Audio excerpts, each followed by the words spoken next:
دیگه الان یه ساعت 10.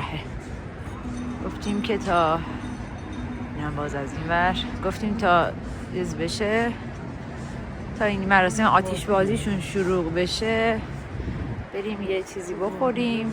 این هم که قایقاست که لنگرگاهشونه. یکی تو قایقه نشسته. قایق خودشه دیگه، دوست داره بشینه. قایق معمولا اینا شخصی هن.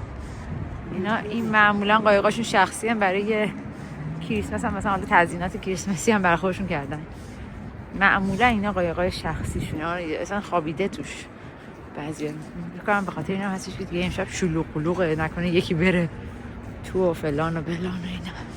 اونها که بچه لیکه اینجا هم ما گفتیم بریم یه چیزی بخوریم تا مراسم آتیش بازی اینا شروع بشه. این ورم که داونتاونه، این هم که اونه. اینجوری بچه ببخشید ساری اکسکیوز می. بعد اینجا هم که لیک بچه دیگه همینه.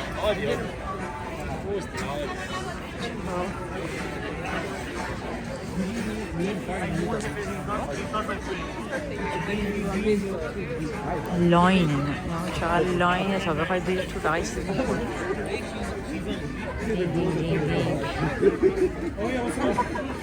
لاینه تا بخواید برید چه. بعد از این بپرسیم ببینیم که جا دارن یا نه.